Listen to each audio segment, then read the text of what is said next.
You know, one of the most underrated teams, storylines, talking points in college basketball this year is Virginia.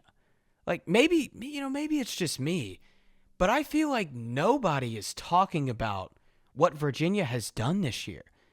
And this 1 year turnaround that Ryan Odom has done in Charlottesville is one of the best 1 year turnarounds like I've seen in the history of the whole sport. And I'm going to give y'all some background, man, because Virginia last year, it was rough. Tony Bennett leaves.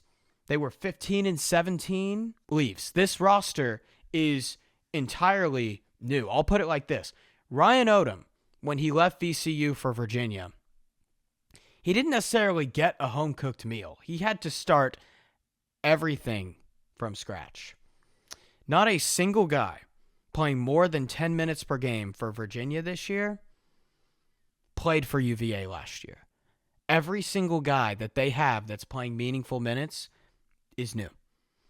And usually in year one, there's a major learning curve in college basketball. You look at Indiana right now. You look at Texas right now. They're kind of hovering around the bubble. Virginia is 17-3 right now, folks. They're looking like a 3 seed, 4 seed. They've only lost 3 games.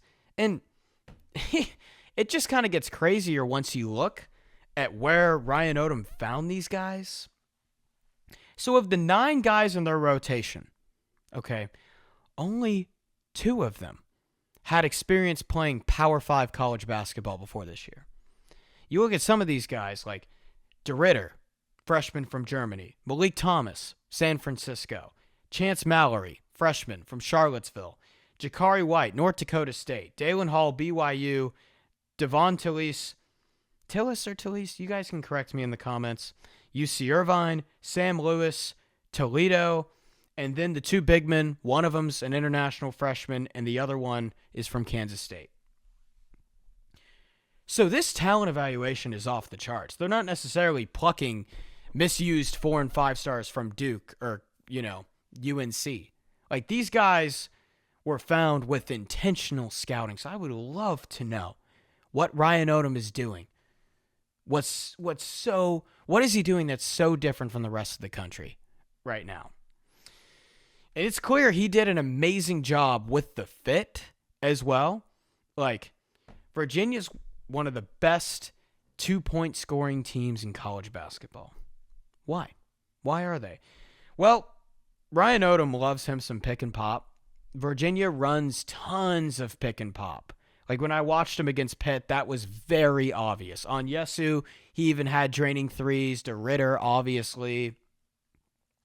They're at the top 7 percentile in that category, so highly frequent. Well, every single guy on Virginia takes at least 1 3 a game. All but one guy takes 2.5 threes a game. So, and every rotational player shoots at least 30% from 3. They're a really good 3-point shooting team, too. They're around 36%. So against Pitt, here's what I'm getting to. There were a lot of guys, a lot of plays where you'd run a pick and pop. Usually it was Dalen Hall. And he would drive, and the defender would sag off to Ritter, right? Who's the big man coming off the pick and pop. Because, oh no, we have our rim protector right up at the 3-point line. The rim's going to be open. We need to guard it.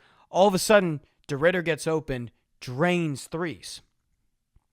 So Ryan Odom runs such a coherent system where he can get guys that are mainly rim protectors away from the 3-point line. So as a result, these guards for Virginia are getting a lot of favorable one-on-ones. A lot of favorable one-on-ones. I think it's such a testament to Ryan Odom's coaching that 5'9" Chance Mallory is shooting 55% from 2. That's because those big men can shoot threes. And so that rim is as open as the Grand Canyon. So everyone fits super well together. And that's a testament towards Virginia's scouting, their coaching. And look, they play super slow, 271st in tempo. They don't turn the ball over like ever, putting up like 10 turnovers a game. It makes them way better on defense. And on defense, this team's also really well built too, giving up 68 points per game. And this is where Ryan Odom also got super intentional with who he went after. Teams are shooting under 50% at the rim this year against Virginia, according to Hoop Explorer. Virginia is one of just 10 teams in college basketball that allow that low of a percentage, under 50%. There isn't a second that goes by where Virginia doesn't have a big rim protector on the floor. Like, you look at, oh, goodness, I've gotten hit with some major pronunciation critiques. So Virginia fans, please feel free to correct me. But Grunlow, Onyesu, those two guys, 7 foot, 6'11". Both of them switch. Like, occasionally you'll see both of them on the floor at once, but rarely. They both average over 2 blocks per game. And in college basketball, most teams struggle to find one rim protector. But 2? It's a major luxury. So, Virginia can play at this super slow pace because it's kind of through their defense. This entire team is sort of built around those 2 rim protectors, interestingly enough. And so when they play against, smaller teams, Virginia dominates. Like NC State, for example. NC State really, that's a small team. One of the smaller teams in the nation. They don't have a guy that's over 6'8" starting. So they really struggled. Pitt really struggled. Pitt couldn't buy an easy basket. Everything looks so tough when watching them play. So, Virginia is one of the most interesting stories in all of college basketball because this team is getting no publicity, and Virginia basketball is a big deal. So it kind of surprises me that they're getting no publicity.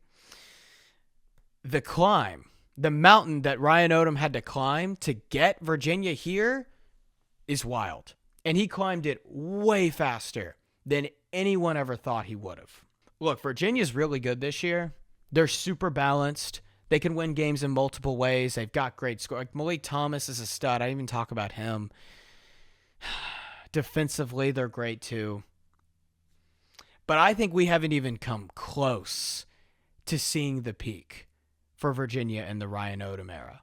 Because if he could do this in year 1, where he's got to get it all together that quick, man, Virginia might have a lot of dudes coming back next year. A lot of guys coming back. And with how crisp that scouting department is in Charlottesville, I have a feeling Ryan Odom and Virginia, they're going to be around the top of the sport for a long time.